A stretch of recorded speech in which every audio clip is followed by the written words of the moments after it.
Hi, thank you so much for the opportunity to be here and to be able to present at the DEFSA conference. I hope you guys are getting some great insights in terms of the papers that have been presented. My name is Kreusch. I'm a part-time lecturer at TUT, as well as I own my own integrated marketing communications company. Hi, and I am Selma Schiller, currently a lecturer also at TUT and the British International College. I did my PhD at the University of Pretoria in curriculum and instructional design and development. Great. Well, let's plunge into the context of the study. It was over the pandemic, COVID-19 pandemic, and covered the period March 2020 to January 2021. And that covered the levels 5 to 3 lockdown, which is restricted movement and isolation. The aim of the study was to determine the measures taken by a large international advertising company to mitigate the impact of COVID-19 and to apply some of these identified industry measures to design education. Our methodology, qualitative, case-based, open-ended and probing questions on an online interview with Nicole Dickens, who's the managing partner of Ogilvy Mather Johannesburg. Many of you may be aware that Ogilvy has offices in Cape Town, Durban, and head office in Johannesburg with roughly 200 plus employees. So certainly an apt case study. So let's plunge into the results and the possible effects on design education. The biggest takeout was a change in the way we interact. Creatives, client service, and clients had to relearn engagement. Direct contact sessions moved to remote contact sessions. We also saw online meetings became mandatory for creators, something that never really was there prior to the 2020 lockdown. Another takeout from the way in which interaction was that more time was spent online and there was therefore less time to design, which also led to blurred lines of responsibility. Creatives suddenly had to fill the gaps between other creatives and other skill sets in order to produce creative work. Another key takeout from the case study was that being a team player took more effort. Whereas in the pre-2020 space, you could meet quite comfortably in a boardroom or on the side of a studio. More effort was to integrate everybody and get everybody to meet online. And see, that took a lot of impact. Selma, what kind of impact did that have on design education? Thanks, Sean. I'm happy we can discuss this. And yes, the world of work might be more isolated for designers. As the interviewee said, we will probably never go back to the way we used to work. So obviously, we will have to prepare students to work in an isolated online environment. So apart from being able to design without the assistance of senior designers, junior designers will need strong self-management skills, self-motivation, a comprehensive knowledge of digital platforms, design software, and workflow systems. Now, the question is, can we as design educators include all these additional requirements into our already packed curriculums? Not to mention that things like digital platforms, software, and workflow systems are continuously changing, making our task even more impossible.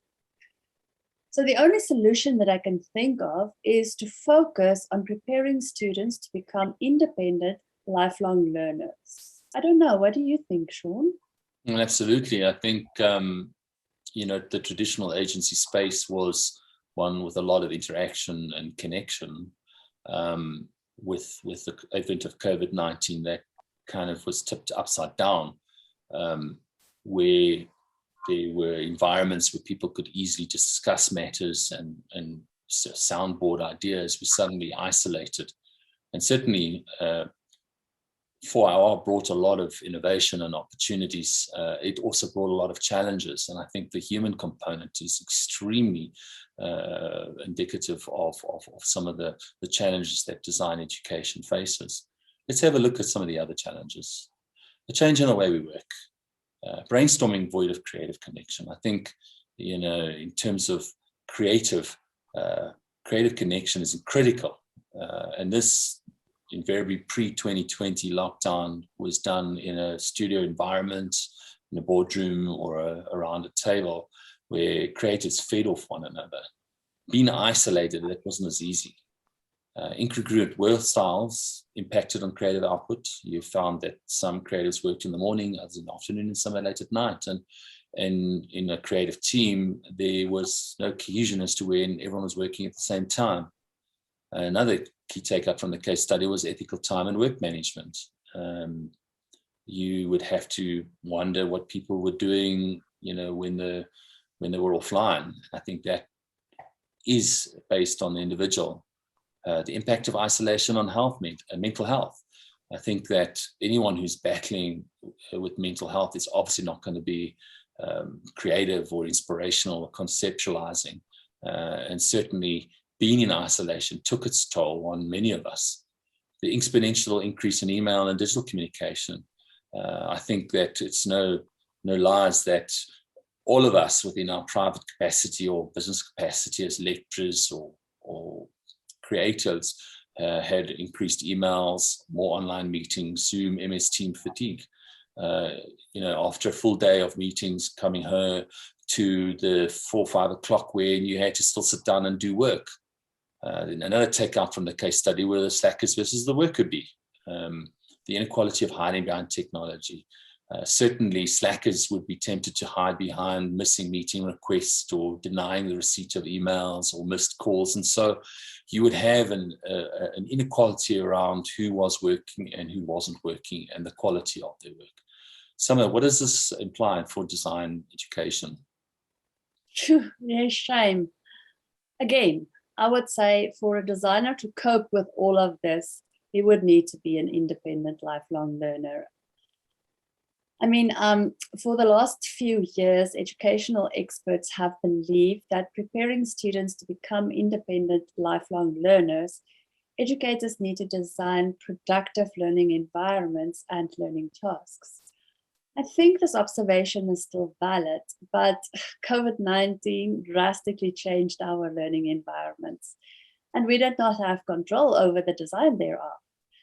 We intuitively turned to technology, and as we all know, interactive video communication became prevalent during this time.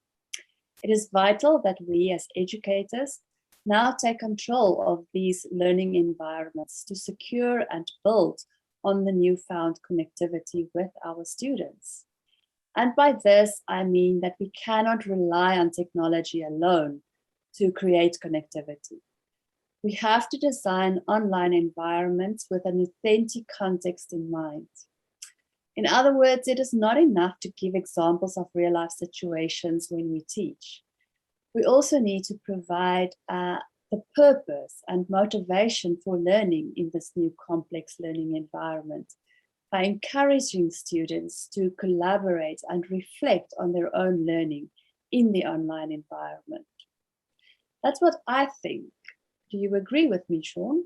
I certainly do. I think as someone who started off as a creative and owns business and is client service as well as a part-time lecturer, you start to see it from many facets and perspectives. And I think that for our, as much as it brings us opportunities, what COVID-19 did in terms of what was reflected in the case study, it brought a lot of challenges as well. I think the human component of design education is challenged because a lot of learning happens within the contact or learning contact space where we are in each other's environments, learning, work ethic, resolving problems, leaning over one another's shoulders to see how problems are resolved. So I think design education is faced with quite a bit, and I think COVID-19 has exposed us. Let's have a look at the other takeout.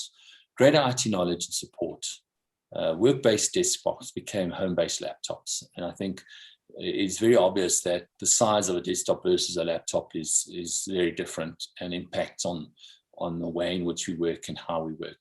Portability, scale, and efficiency. Data became a big issue in terms of lockdown, and many of us have discovered that on our personal capacities.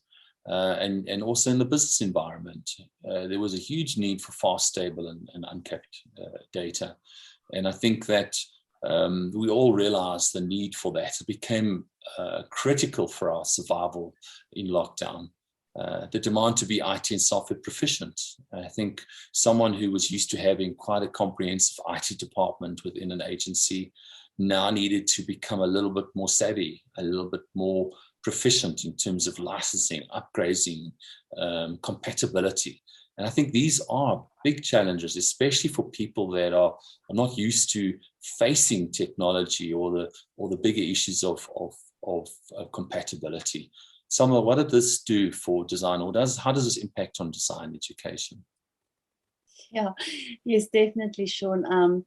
It is clear from this that design students seeking to enter the industry must change their, traditionally speaking, accepted and established perception of what joining an organization would entail.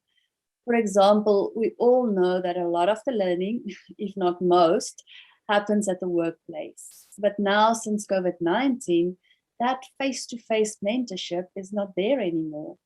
And to make things worse, all these added demands are placed on the junior designer, as mentioned by the interviewee. In my opinion, this will place even greater demands on design educators.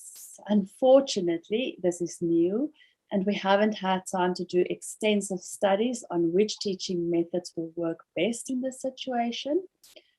So at this stage, I would rather want to encourage design educators to rethink the conventional educational approaches and see how they can be modified or even changed to be more effective in this new next normal. Do you have any other suggestions, Sean? Absolutely. I think that design requires connection. I think not only technological connection in terms of connectivity and being able to meet online, but there's a human component which I think really needs to be explored in design education. Many of us are lecturers in this conference and understand that migrating online wasn't as easy as may have thought it had been. It brought a lot of challenges to training, educating, and imparting design skills to our students. To summate, design education will need to deliver a more developed candidate equipped to manage the next normal. The respondent, Nicole, indicated that they won't be returning to pre-2020 business practices, and that they would take in some of the key learnings from COVID-19 into the business environment. So that would mean maybe coming in twice, 3 times a week to make contact with teams, but a lot of creativity and creative work would remain remote. And this is a challenge for someone that may be coming out of a design institution. They'd have to be more holistic, a more 360 set of skills, working on motivation, coaching, collaboration, communication, criticism, integrity. There's a whole lot more to it than just the 4R. So much more than just technology.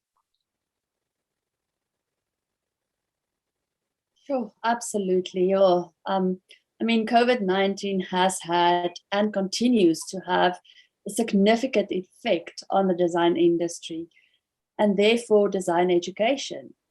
We as design educators need to apply these newly established industry requirements to ensure design education's relevance to the design industry, keeping in mind that they tend to change continuously.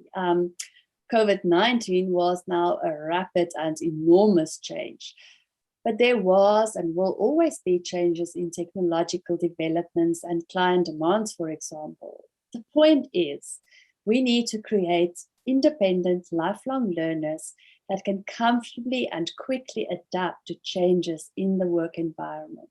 That's my thoughts. Thank you, Sean. Thanks again so much for the opportunity to be at the DEFSA conference. Feel free to go away at anything you'd like to know about the study, pick our minds. Thanks again so much for this opportunity. Thank you.